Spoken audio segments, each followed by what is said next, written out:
পঞ্চম শ্রেণীর বাংলাদেশ ও বিশ্ব পরিচয় বই নিয়ে ধারাবাহিকভাবে তোমাদেরকে আলোচনা দিয়েছিলাম। তার ধারাবাহিকতা এখন তোমাদের সাথে চতুর্থ অধ্যায় নিয়ে আলোচনা করব। আমাদের দেশের যারা স্মরণীয় নেতা রয়েছে, যাদের জন্য আমাদের আজকের এই বাংলাদেশ, তাদেরকে নিয়ে আমরা আজকে ধারাবাহিকভাবে আলোচনা করব। তাদের সম্পর্কে আমরা বিস্তারিত জানার চেষ্টা করব। প্রশ্ন সমাধান থেকে শুরু করে ছক সমাধান সবগুলো করব। 1 নম্বরে আমাদেরকে দিয়েছে এ.কে. ফজলুল হক।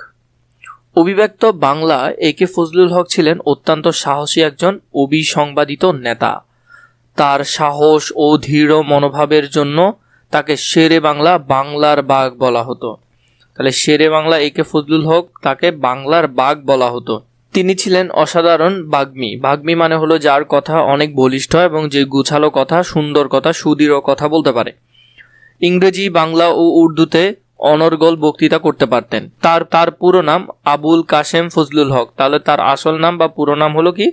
আবুল কাশেম ফজলুল হক। তিনি 1873 সালে বর্তমান বরিশাল জেলায় বাকেরগঞ্জ গ্রামে জন্মগ্রহণ করেন। তিনি বরিশাল জিলা স্কুল থেকে এন্ট্রান্স মানে এসএসসি, প্রেসিডেন্সি কলেজ থেকে এফএ মানে এইচএসসি এবং বিএ অনার্স পরীক্ষায় উত্তীর্ণ হন। 1896 সালে কলকাতা বিশ্ববিদ্যালয় থেকে তিনি গণিত শাস্ত্রে এমএ ডিগ্রি লাভ করেন। এরপর 1897 সালে কলকাতা ইউনিভার্সিটি ল কলেজ থেকে বিএল ডিগ্রি লাভ করেন। আইন পেশায় কর্মজীবন শুরু করেন। তারপরে তিনি কি করেন? আবার লতে যান। কোথা থেকে? কলকাতা ইউনিভার্সিটি ল কলেজ থেকে তিনি আবার আইন পেশায় যুক্ত হন। পিতার মৃত্যুর পর তিনি বরিশাল শহরে চলে আসেন। 1906 সালে আইন পেশা ছেড়ে ডেপুটি ম্যাজিস্ট্রেট হিসেবে ফজলুল হক সরকারি চাকরিতে যোগদান করেন। একই বছরে তিনি সর্বভারতীয় মুসলিম লীগ প্রতিষ্ঠায় সক্রিয় অংশ নিয়েছিলেন। 1908 থেকে 1912 সাল পর্যন্ত হক সাহেব ছিলেন সমবায়ের সহকারী রেজিস্ট্রার। পরবর্তীকালে সরকারি চাকরি ছেড়ে দিয়ে তিনি জনসেবামূলক কাজ ও আইন পেশাকে বেছে নেন। 1916 থেকে 1921 সাল পর্যন্ত শেরে বাংলা ছিলেন সর্বভারতীয় মুসলিম লীগের সভাপতি। তিনি 1935 সালে কৃষক প্রজা পার্টি গঠন করেন। তাহলে কত সালে? 1935 সালে তিনি কৃষক প্রজা পার্টি গঠন করেন। তিনি ছিলেন অবিভক্ত বাংলার প্রথম নির্বাচিত প্রধানমন্ত্রী। যখন 1947 সালে এখনো ভারত থেকেও আলাদা হয় নাই, তখন তিনি এখানকার প্রধানমন্ত্রী ছিলেন। সে সময় এদেশে জমিদারি প্রথা ছিল, মানে জমিদাররা শোষণ করত, এরকম প্রথা ছিল। দেশের বেশিরভাগ জমির মালিক ছিল কিছু জমিদার, আর বাকি সবই ছিল প্রজা, মানে প্রজাদের হাতে তেমন কোনো জমিই ছিল না। শেরে বাংলা এই জমিদারি প্রথা বাতিল করে কৃষকের দুঃখ দূর করার চেষ্টা করেন। মহাজনদের ঋণের অত্যাচার থেকে কৃষকদের বাঁচানোর জন্য ঋণ সালিসি বোর্ড গঠন করেন। এদেশে মানুষের শিক্ষার জন্য তিনি অসামান্য অবদান রেখেছিলেন। 1924 সালে বাংলার শিক্ষামন্ত্রী হয়েছিলেন। কত সালে? 1924 সালে। তখন শিক্ষা সংক্রান্ত অবকাঠামো সৃষ্টির উদ্দেশ্যে তিনি বহু পদক্ষেপ গ্রহণ করেছিলেন। বিশেষভাবে বাংলায় মাদ্রাসা শিক্ষার নতুন কাঠামো তৈরিতে তার ভূমিকা ছিল প্রশংসনীয়। শিক্ষার উন্নতির জন্য অনেক স্কুল ও কলেজ প্রতিষ্ঠা করেন। দুর্দশাগ্রস্ত ও অতি দরিদ্রদের সাহায্য করতে তিনি ছিলেন উদার। তার উদার ও পরোপকারীর স্বভাবের জন্য জাতি ধর্ম নির্বিশেষে সকলেই তাকে গভীরভাবে ভালোবাসতেন ও শ্রদ্ধা করতেন। শেরে বাংলা এ.কে. ফজলুল হক 1962 সালে 27 এপ্রিল ঢাকায় মৃত্যুবরণ করেন। তাহলে কত সালে মারা যান? 1962 সালে তিনি মারা যান। এরপর আমাদেরকে কত দিয়েছে? উপরের অনুচ্ছেদ পড়ে নিচের তালিকা পূরণ করি। প্রশ্ন দিয়েছে শেরে বাংলা এ.কে. ফজলুল হক কত সালে এবং কোথায় জন্মগ্রহণ করেন? শেরে বাংলা এ.কে. ফজলুল হক 1873 সালে বরিশাল জেলায় জন্মগ্রহণ করেন। এই উত্তরটা তোমরা এখান থেকে সুন্দর করে লিখে নিবে। তিনি কোন নামে অধিক পরিচিত ছিলেন? তিনি শেরে বাংলা নামে অধিক পরিচিত ছিলেন। তাকে বাংলার বাঘ উপাধিতে কেন ভূষিত করা হয়? তিনি সাধারণ মানুষের অধিকার রক্ষা, শোষণ বৈষম্যের বিরুদ্ধে সংগ্রাম এবং বাংলার মানুষের কল্যাণে সাহসী নেতৃত্ব দেওয়ায় তাকে বাংলার বাঘ উপাধি ভূষিত করা হয়। এটা খুবই গুরুত্বপূর্ণ, এটা ভালো করে দেখে রাখবে। এরপরে খতে বলেছে এদেশের প্রজা সাধারণের ভাগ্য উন্নয়নে শেরে বাংলা এ.কে. ফজলুল হকের বিশেষ অবদানের তালিকা তৈরি করি। তাহলে আমরা এখানে তালিকাটা তৈরি করব। বাংলা শিক্ষার বিস্তারের জন্য তিনি গুরুত্বপূর্ণ ভূমিকা পালন করেন। 1924 সালে বাংলা শিক্ষাকে বাধ্যতামূলক করার উদ্যোগ নেন। কৃষক ও সাধারণ মানুষের শিক্ষার সুযোগ বৃদ্ধিতে কাজ করেন। বহু শিক্ষা প্রতিষ্ঠান স্থাপনে সহায়তা করেন এবং মাদ্রাসা প্রতিষ্ঠায় তিনি বিশেষ ভূমিকা পালন করেন। এরপরে আছে পূর্বের পৃষ্ঠার তথ্যের আলোকে শেরে বাংলা একে ফজলুল হক সম্পর্কে একটি মাইন্ড ম্যাপ তৈরি করি। তাহলে শেরে বাংলা একে ফজলুল হক সম্পর্কে আমরা এখানে 4টা বিষয় লিখবো, 4টা ঘরের মধ্যে। তাহলে আমরা যদি দেখি এখানে মধ্যে জন্ম কত সাল, 1873 বরিশালে। উপাধি বাংলার ভাগ। পেশা ছিলেন রাজনীতিবিদ, নেতা। অবদান কৃষক ও সাধারণ মানুষের অধিকার রক্ষার অবদান ছিল তিনি। শিক্ষা বিস্তারের ভূমিকা রাখেন। বাংলায় প্রথম নির্বাচিত প্রধানমন্ত্রী ছিলেন। মৃত্যুবরণ করেন 1962 সালে। এখানে যে সুন্দর করে তোমাদেরকে যে তথ্যগুলো দিয়েছি সেগুলো তোমরা এখানে 4টা বক্সের মধ্যে ভাগ করে করে লিখবে। মাওলানা আব্দুল হামিদ খান ভাসানী। ভাসানী সম্পর্কে আমরা অনেকেই পড়েছি, এখন আরেকটু বিস্তারিত পড়ব। মাওলানা আব্দুল হামিদ খান ভাসানী বাংলার মজলুম জননেতা হিসেবে সর্বাধিক পরিচিত। তিনি ছিলেন মজলুম জননেতা। মজলুম শব্দের অর্থ নির্যাতিত, নিপীড়িত। মাওলানা ভাসানী সারা জীবন নির্যাতিত মানুষদের জন্য কাজ করেছেন। তিনি শাসকের রক্তচক্ষু উপেক্ষা করে সাধারণ মানুষের অধিকার আদায়ে সংগ্রাম করার ফলে বহুবার জেল খেটেছেন। মাওলানা ভাসানী 1880 সালে সিরাজগঞ্জ জেলায় ধনপাড়া গ্রামে জন্মগ্রহণ করেন। স্থায়ী স্কুল ও মাদ্রাসায় পড়াশোনা করে তিনি টাঙ্গাইলের কাকমারিতে একটি প্রাথমিক বিদ্যালয় শিক্ষক হিসেবে কর্মজীবন শুরু করেন। পরে কিছুদিন তিনি ময়মনসিংহ জেলায় হালুয়াঘাট এলাকায় কালা গ্রামে একটি মাদ্রাসায় শিক্ষকতা করেন। 1919 সালে ব্রিটিশ বিরোধী অসহযোগ ও খেলাফত আন্দোলনে যোগদানের মধ্যে দিয়ে তার রাজনৈতিক জীবনের সূচনা হয়। 30-এর দশকের শেষ দিকে তিনি আসামের গাগমারায় বসবাসকারী বাঙালিদের স্বার্থ রক্ষার জন্য আন্দোলন শুরু করেন। এই আন্দোলনের ব্রহ্মপুত্র নদীর ভাসানচরের বন্যার কবল থেকে বাঙালি কৃষকদের রক্ষার জন্য তিনি স্বেচ্ছাশ্রমের ভিত্তিতে একটি বাঁধ নির্মাণ করেন। ভাসানচরের জনসাধারণ তার এই অবদানের স্বীকৃতি হিসেবে তাকে ভাসানী উপাধি দিয়ে সম্মান জানায়। 1937 সালে ভাসানী মুসলিম লীগে যোগ দেন এবং অচিরেই দলের আসাম শাখায় সভাপতি নির্বাচিত হন। তিনি সর্বদা সাধারণ মানুষের স্বার্থ রক্ষায় আন্দোলন ও সংগ্রাম করে গেছেন। ইংরেজদের বিরুদ্ধে তিনি অনেক আন্দোলনে সংগ্রাম করেছেন। পাকিস্তান প্রতিষ্ঠার পরে শাসক শ্রেণীর জুলুম নির্যাতনের বিরুদ্ধে তিনি পূর্ব বাংলার সাধারণ মানুষের অর্থনৈতিক মুক্তির জন্য সংগ্রাম করেন। 1952 সালে 21 ফেব্রুয়ারি ঢাকার রাষ্ট্রভাষা আন্দোলনে পুলিশের গুলিতে ছাত্র জনতা নিহত হলে ভাসানী এর কঠোর প্রতিবাদ করেন। তাতে শাসক গোষ্ঠী রুষ্ট হয়ে 23 ফেব্রুয়ারি তাকে তার গ্রাম বাড়ি থেকে গ্রেফতার করে জেলে পাঠায়। 69-এর গণ অভ্যুত্থান ও বাংলাদেশের স্বাধীনতা যুদ্ধের পটভূমিতে মাওলানা ভাসানী অনেক গুরুত্বপূর্ণ ভূমিকা পালন করেন। তিনি একাধিক রাজনৈতিক দল গঠন করেন। মাওলানা ভাসানী এমন একটি সমাজ চাইতেন যেখানে মানুষের উপর নির্যাতন থাকবে না, সমাজ বৈষম্য থাকবে না। তিনি গ্রামগঞ্জ, শহর, বন্দর ঘুরে ঘুরে সাধারণ মানুষকে তাদের অধিকার সম্পর্কে সচেতন করে তুলতেন। দেশ ও দেশের মানুষের উপর করা সকল ষড়যন্ত্রের বিরুদ্ধে তিনি সবসময় সোচ্চার ছিলেন। ভারতের ফারাক্কাবাদ নির্মাণের প্রতিবাদে ফারাক্কা অভিমুখে তার লং মার্চ জনসাধারণের ব্যাপক সমর্থন পায়। শিক্ষা বিস্তারে তিনি ভারতের আসামে এবং বাংলাদেশে অসংখ্য শিক্ষা প্রতিষ্ঠান স্থাপন করেন। 1976 সালে 17 নভেম্বর মজলুম জননেতা মাওলানা ভাসানী মৃত্যুবরণ করেন 1976 সালে। 1 নম্বরে উপরের অনুচ্ছেদ পরে নিচের তালিকা পূরণ করি। মাওলানা আব্দুল হামিদ খান ভাসানী কত সালে এবং কোথায় জন্মগ্রহণ করেন? মাওলানা আব্দুল হামিদ খান ভাসানী 1880 সালে সিরাজগঞ্জ জেলায় ধনপাড়া গ্রামে জন্মগ্রহণ করেন। এরপরে মাওলানা ভাসানীকে কেন মজলুম জননেতা বলা হয়? তিনি সারা জীবন শোষিত, নিপীড়িত ও সাধারণ মানুষের অধিকার আদায়ের জন্য সংগ্রাম করেছেন বলে তাকে মজলুম জননেতা বলা হয়। তার নামের সাথে ভাসানী শব্দটি কিভাবে যুক্ত হয়? ভাসানচর ও নদী ভাঙ্গন এলাকায় মানুষের পাশে দাঁড়িয়ে কাজ করার কারণে তার নামের সঙ্গে ভাসানী শব্দটি যুক্ত হয়। এদেশের মেহনতি মানুষের অধিকার আদায়ে তার জীবনী থেকে কি শিক্ষা লাভ করতে পারি সেটা আমরা এখানে লিখব। অন্যায়ের বিরুদ্ধে সাহসী হওয়া, সাধারণ মানুষের পাশে দাঁড়ানো এবং ন্যায় ও অধিকার আদায়ে আজীবন সংগ্রাম করা শিক্ষা লাভ করতে পারি। এরপরে বলেছে উপরের অংশটুকু পড়ে বাঙালি অধিকার আদায়ে মাওলানা আব্দুল হামিদ খান ভাসানীর অবদান লিখি। এখানে আমরা তার অবদানটি লিখব।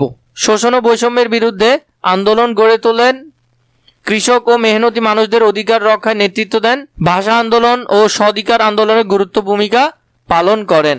এরপরে আছে ঘতে মাওলানা ভাসানীর জীবন থেকে আমরা কি কি শিক্ষা গ্রহণ করতে পারি তা নিচের ছকে লিখি।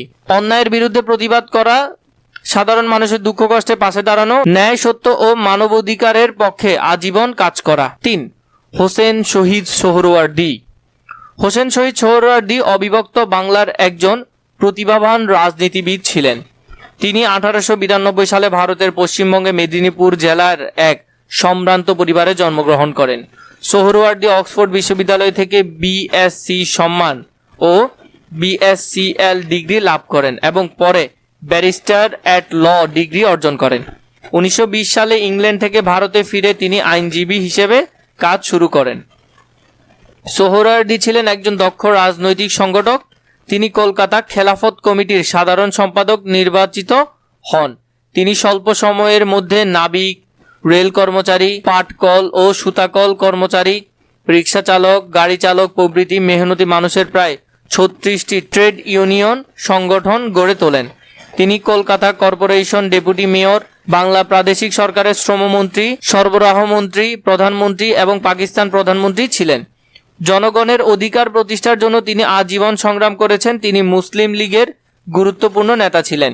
হিন্দু মুসলমান মিলন ও সংহতি রক্ষায় তিনি সংকল্পবদ্ধ ছিলেন। পাকিস্তান সৃষ্টির পর 1954 সালে নির্বাচনে যুক্তফ্রন্টের কাছে মুসলিম লীগ পরাজিত হয়। এই যুক্তফ্রন্ট গঠনে হোসেন শহীদ সোহরাওয়ার্দী প্রধান ভূমিকা পালন করেন। যুক্তফ্রন্ট মন্ত্রিসভা বাতিল হয়ে পাকিস্তানে একটি তত্ত্বাবধায়ক সরকার গঠিত হয়। এই সরকারে সোহরাওয়ার্দী কেন্দ্রীয় আইনমন্ত্রী হিসেবে দায়িত্ব পালন করেন। তৎকালীন পাকিস্তানের সকল জাতি ও সকল ধর্মের মানুষের অধিকার রক্ষার জন্য তিনি কাজ করেছেন। ব্যক্তিগত সুনাম ও সুখ্যাতির জন্য তিনি কখনো ললায়িত ছিলেন না। দলীয় সংহতি ও ঐক্য বজায় রাখতে তিনি সদা তৎপর থাকতেন। 1963 সালে 5 ডিসেম্বর বৈরুতের এক হোটেল কক্ষে গণতন্ত্রের এই অতন্দ্র প্রহরী মৃত্যুবরণ করেন। 36 নম্বর এর পরে যদি আমরা কতে দেখি, উপরের অনুচ্ছেদ পরে নিচের প্রশ্নগুলোর উত্তর লিখি। প্রশ্ন ছিল, হোসেন শহীদ সোহরাওয়ার্দী কত সালে এবং কোথায় জন্মগ্রহণ করেন? 2 তিনি কোন বিশ্ববিদ্যালয়ে পড়াশোনা করেছিলেন? 3 তিনি কোন পেশার মাধ্যমে তার কর্মজীবন শুরু করেন? এই প্রশ্নগুলোর উত্তর যদি আমরা দেখি, প্রথমে যদি দেখি, হোসেন শহীদ সোহরাওয়ার্দী 1892 সালে ভারতের মেদিনীপুর জেলায় জন্মগ্রহণ করেন। তিনি কলকাতা বিশ্ববিদ্যালয়, অক্সফোর্ড বিশ্ববিদ্যালয়ে পড়াশোনা করেন। তিনি কোন পেশার মাধ্যমে কর্মজীবন শুরু করেন? আইনজীবী পেশার মাধ্যমে কর্মজীবন শুরু করেন। খতে হোসেন শহীদ সোহরাওয়ার্দীর জীবনী থেকে নিচের বিশেষ তথ্য সবিশেষ করি। শিক্ষা, কর্ম এবং রাজনীতি। শিক্ষার মধ্যে কলকাতা বিশ্ববিদ্যালয় থেকে স্নাতক ডিগ্রি অর্জন করেন, অক্সফোর্ড বিশ্ববিদ্যালয় থেকে উচ্চশিক্ষা লাভ করেন। কর্ম, আইনজীবী হিসেবে কর্মজীবন শুরু করেন। কলকাতা কর্পোরেশন ডেপুটি মেয়র হিসেবে দায়িত্ব পালন করেন। রাজনীতি, বাংলা প্রাদেশিক সরকারের প্রধানমন্ত্রী ছিলেন। পাকিস্তানের প্রধানমন্ত্রী হিসেবে দায়িত্ব পালন করেন। এরপরে যদি দেখি ঘ নম্বরে, হোসেন শহীদ সোহরাওয়ার্দীর রাজনৈতিক জীবনের উল্লেখযোগ্য ঘটনাসমূহের তালিকা তৈরি করি। হোসেন শহীদ সোহরাওয়ার্দীর রাজনৈতিক জীবনের উল্লেখযোগ্য ঘটনা। বাংলা প্রাদেশিক সরকারের প্রধানমন্ত্রী হিসেবে তিনি দায়িত্ব পালন করেন। পাকিস্তানের প্রধানমন্ত্রী নির্বাচিত হন। গণতন্ত্র ও মানুষের অধিকার রক্ষায় সক্রিয় ভূমিকা পালন করেন। এখান থেকে তোমরা উত্তরগুলো সুন্দর করে বক্সে লিখে ফেলতে পারবে। শেখ মুজিবুর রহমান। শেখ মুজিবুর রহমান 1920 সালের 17 মার্চ তৎকালীন ফরিদপুর জেলায় গোপালগঞ্জ মহকুমার টুঙ্গিপাড়ার গ্রামে জন্মগ্রহণ করেন। তিনি স্থানীয় গিমাডাঙ্গা স্কুলে প্রাথমিক শিক্ষা লাভ করেন। 1942 সালে তিনি গোপালগঞ্জ মিশনারি স্কুল থেকে ম্যাট্রিক পাস করে 1944 সালে কলকাতা ইসলামিয়া কলেজ থেকে আইএ এবং 1947 সালে বিএ পাস করেন। তিনি কিশোর বয়স থেকে রাজনীতি সচেতন ছিলেন। ছাত্র অবস্থায় পাকিস্তান প্রতিষ্ঠার আন্দোলনে সক্রিয় অংশগ্রহণ করেন। এই সময় তিনি মুসলিম লীগের রাজনীতি শুরু করেন এবং তরুণ ছাত্রনেতা হিসেবে খ্যাতি লাভ করেন। ভারতবর্ষ বিভক্তির পর শেখ মুজিবুর রহমান ঢাকা বিশ্ববিদ্যালয়ে আইন বিষয়ে অধ্যয়নের জন্য ভর্তি হন, কিন্তু চতুর্থ শ্রেণীর কর্মচারীদের ন্যায্য দাবি দেওয়ার আন্দোলনে সম্পৃক্ত থাকার অভিযোগে তাকে বিশ্ববিদ্যালয় থেকে বহিষ্কার করা হয়। তিনি পাকিস্তান সরকারের শোষণ ও নিপীড়নের বিরুদ্ধে আন্দোলন করেন, ফলে তাকে অনেকবার কারাবরণ করতে হয়। শেখ মুজিবুর রহমান 1966 সালে পূর্ব পাকিস্তানের মানুষের কল্যাণের জন্য 6 দফা দাবি পেশ করেন। 1968 সালে শেখ মুজিব সহ 35 জনের বিরুদ্ধে আগরতলা ষড়যন্ত্র মামলা দায়ের করা হয়। এর প্রতিবাদে সমগ্র জাতি ঐক্যবদ্ধ হয়ে আন্দোলন গড়ে তোলেন। আন্দোলনের মুখে আইয়ুব সরকার মামলাটি প্রত্যাহার করে নেন। শেখ মুজিবুর রহমান 1969 সালে 22 ফেব্রুয়ারি নিঃশর্ত মুক্তি লাভ করেন।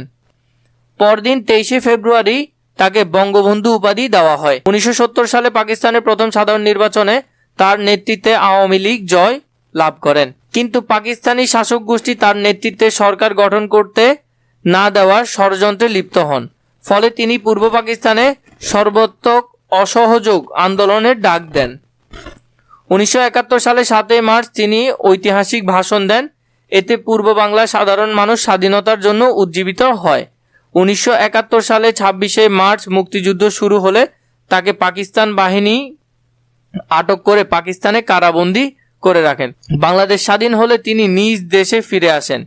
স্বাধীন বাংলাদেশে তিনি প্রধানমন্ত্রী ও রাষ্ট্রপতি হিসেবে দায়িত্ব পালন করেন। 1975 সালে 15 আগস্ট পরিবারের সদস্যবর্গ সহ তাকে নির্মমভাবে হত্যা করা হয়। এরপরে কতে বলেছে, উপরের অনুচ্ছেদ পড়ে নিচের প্রশ্নগুলো উত্তর লিখি। 1 শেখ মুজিবুর রহমান কত সালে এবং কোথায় জন্মগ্রহণ করেন? তিনি কোন কলেজে পড়াশোনা করতেন? তাকে কখন বঙ্গবন্ধু উপাধিতে ভূষিত করা হয়? এগুলোর উত্তর যদি আমরা দেখি, শেখ মুজিবুর রহমান 1920 সালের 17 মার্চ তৎকালীন ফরিদপুর জেলা গোপালগঞ্জ মহকুমার টুঙ্গিপাড়ায় গ্রামে জন্মগ্রহণ করেন। তিনি কোন কলেজে পড়াশোনা করেন? তিনি কলকাতা ইসলামিয়া কলেজে পড়াশোনা করেন। তাকে কখন বঙ্গবন্ধু উপাধি দেওয়া হয়? 1969 সালে 23 ফেব্রুয়ারি শেখ মুজিবুর রহমানকে বঙ্গবন্ধু উপাধি ভূষিত করা হয়। বঙ্গবন্ধু উপাধিতে ভূষিত করা হয়। উপরের অনুচ্ছেদটুকু পড়ে আমাদের স্বাধীনতা ও মুক্তি সংগ্রামে তার অবদানগুলোর তালিকা প্রস্তুত করি। তাহলে এখানের মধ্যে আমরা অবদানগুলো লিখব। বঙ্গবন্ধুর শেখ মুজিবুর রহমানের কি কি অবদান ছিল সেগুলো আমরা লিখব। 6 দফা দাবি উত্থাপন করে বাঙালির স্বাধিকার আন্দোলনে শক্তিশালী করেন। 1969 সালে গণ অভ্যুত্থানের নেতৃত্ব দেন। 1971 সালে 7 মার্চের ঐতিহাসিক ভাষণের মাধ্যমে মুক্তিযুদ্ধের দিক নির্দেশনা দেন। এরপরে ঘতে আছে নিচের বিষয়ে তথ্য সবিশেষ করি। শিক্ষা এবং রাজনীতি। গোপালগঞ্জে মিশনারি স্কুলে প্রাথমিক শিক্ষা গ্রহণ করেন। কলকাতা ইসলামিয়া কলেজে উচ্চশিক্ষা লাভ করেন। রাজনীতিতে ছাত্র জীবন থেকে রাজনীতিতে সক্রিয় যুক্ত ছিলেন। বাংলাদেশের স্বাধীনতা আন্দোলনের প্রধান নেতা ছিলেন। সঠিক উত্তরের পাশে টিক চিহ্ন দেই। অবিভক্ত বাংলা প্রথম নির্বাচিত প্রধানমন্ত্রী কে ছিলেন? হোসেন শহীদ সোহরাওয়ার্দী ছিলেন অবিভক্ত বাংলার প্রথম প্রধানমন্ত্রী। মাওলানা আব্দুল হামিদ খান ভাসানীকে কি হিসেবে সর্বাধিক পরিচিত ছিলেন?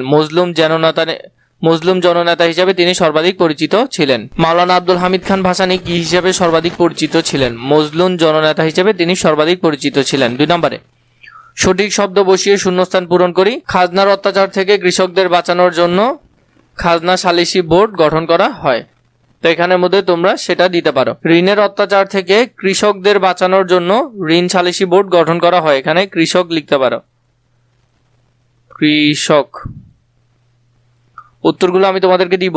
মাওলানা আব্দুল হামিদ খান ভাষাঞ্চরে কৃষকদের জন্য ঢ্যাস ভিত্তিতে একটি বাঁধ নির্মাণ করেন। স্বেচ্ছাশ্রমের ভিত্তিতে তিনি একটি বাঁধ নির্মাণ করেন। তাহলে তোমরা উত্তর দিবে এটি। তাহলে এখানে হবে কি স্বেচ্ছাশ্রমের ভিত্তিতে। হোসেন শহীদ সোহরাওয়ার্দী ঢ্যাস গঠনে ভূমিকা পালন করেন। যুক্তফ্রন্ট গঠনে তিনি ভূমিকা পালন করেন। এরপরে আছে কি বাম পাশের সাথে আমরা ডান পাশে একে ফজলুল হক, তিনি ছিলেন শেরে বাংলা, বাংলার বাঘ ছিলেন একে ফজলুল হক। আব্দুল হামিদ খান ভাসানী তিনি ছিলেন মজলুম জননেতা। এখানে হোসেন শহীদ সোহরাওয়ার্দী ছিলেন শ্রমিক নেতা, ট্রেড ইউনিয়ন গঠক। শেখ মুজিবুর রহমানের উপাধি ছিল বঙ্গবন্ধু। ঘতে সংক্ষিপ্ত প্রশ্ন, ঋণ সালিসি বোর্ড কেন গঠন করা হয়েছিল? মাওলানা আব্দুল হামিদ খানকে কেন ভাসানী উপাধি দেওয়া হয়? ইতিহাসের স্মরণীয় নেতাদের জীবনী থেকে কি কি আদর্শ গ্রহণ করতে পারো তা বর্ণনা করো। এই যে প্রশ্নগুলো আছে এগুলো আমি তোমাদেরকে ছোট করেও দিব, বড় করেও দিব। আগে ছোট উত্তরগুলো দেখে নাও, এরপরে সেম প্রশ্নের বড় উত্তরগুলো তোমরা দেখবে। প্রথমে খাজনা সালিসি বোর্ড কেন গঠন করা হয়? কৃষকদের উপর জমিদারদের খাজনা অত্যাচার বন্ধ করে ন্যায় বিচার নিশ্চিত করার জন্য খাজনা সালিসি বোর্ড গঠন করা হয়েছিল। 2 নম্বরে মাওলানা আব্দুল হামিদ খানকে কেন ভাসানী বলা হয়? ভাষাঞ্চর ও নদী ভাঙ্গন কবলিত মানুষদের পাশে দাঁড়ানোর কাজ করার কারণে তাকে ভাসানী উপাধি দেওয়া হয়। বর্ণনামূলক প্রশ্ন ছিল কি ইতিহাসের স্মরণীয় নেতাদের জীবনী থেকে কি কি আদর্শ গ্রহণ করা যায় তা বর্ণনা করো। ইতিহাসের স্মরণীয় নেতাদের জীবনী থেকে আমরা দেশপ্রেম, ত্যাগ, সততা, ন্যায় বিচার ও মানুষের অধিকার রক্ষার আদর্শ গ্রহণ করতে পারি। তারা সাধারণ মানুষদের কল্যাণে কাজ করেছেন এবং অন্যায়ের বিরুদ্ধে সংগ্রাম করেছেন। তাদের জীবনে অত্যন্ত সৎ ও দায়িত্বশীল নাগরিক হতে অনুপ্রাণিত করে। এখান থেকে তোমরা উত্তরগুলো সুন্দর করে দেখতে পারবে। সেম বিষয় দেখো আবার আমি দিয়েছি খাজনা সালিসি বোর্ড কেন গঠন করা হয়েছিল, এটার বড় উত্তরটা এখানে দিয়েছি। খাজনা সালিসি বোর্ড গঠন করা হয়েছিল মূলত কৃষকদের স্বার্থ রক্ষা করার জন্য। সে সময় জমিদাররা কৃষকদের উপর অতিরিক্ত ও অন্যায়ভাবে খাজনা চাপিয়ে দিত, এতে কৃষকদের চরমভাবে শোষিত হতো এবং নানাভাবে নির্যাতনের শিকার হতো। এই অন্যায় খাজনা আদায় বন্ধ করে এবং কৃষক ও জমিদারদের মধ্যকার ন্যায্যভাবে মীমাংসা করার উদ্দেশ্যে খাজনা সালিসি বোর্ড গঠন করা হয়। তোমরা এখান থেকে এটা পড়ে নিবে। 2 নম্বরে মাওলানা আব্দুল হামিদ খানকে কেন ভাসানী উপাধি দেওয়া হয়? মাওলানা আব্দুল হামিদ খানকে দেশের ভাসানচর ও নদী ভাঙ্গন কবলিত এলাকায় মানুষদের জন্য আজীবন কাজ করেছেন। নদী ভাঙ্গনের ফলে যেসব মানুষ ভূমিহীন ও আশ্রয়হীন হয়ে পড়েছিল, তিনি তাদের পাশে দাঁড়ান এবং তাদের অধিকার রক্ষার আন্দোলন গড়ে তোলেন। তিনি ভাসানচর এলাকায় কৃষকদের জন্য বাঁধ নির্মাণে বিভিন্ন উন্নয়নমূলক কাজ করেন। এই ভাসানচর ও ভাসমান মানুষদের সঙ্গে গভীর সম্পৃক্ততার কারণে তার নামের সঙ্গে ভাসানী শব্দটি যুক্ত হয় এবং তিনি মাওলানা ভাসানী নামে পরিচিতি পান। 3 নম্বরে সেম বিষয়টা দেখো, এখানে আমি তোমাদেরকে বড় করে দিয়েছি, তোমরা এখান থেকে লিখে নিও। ইতিহাসে স্মরণীয় নেতাদের জীবনী থেকে আমরা বহু গুরুত্বপূর্ণ আদর্শ গ্রহণ করতে পারি। তারা দেশপ্রেম, ত্যাগ ও আত্মনিবেদনের মাধ্যমে দেশের কল্যাণে কাজ করেন, অন্যায়ের বিরুদ্ধে সাহসিকতার সঙ্গে প্রতিবাদ করেন, সাধারণ মানুষের অধিকার রক্ষা করা এবং ন্যায় বিচার প্রতিষ্ঠার জন্য সংগ্রাম করেন। তো এইভাবে করে তোমরা এটা পুরোপুরি লিখে ফেলতে পারবে। তোমাদের যাদের প্রয়োজন তারা নিশ্চয়ই এখান থেকে কালেক্ট করে নেবে। পরবর্তী ভিডিওর জন্য নিশ্চয়ই কমেন্ট করে জানাবে।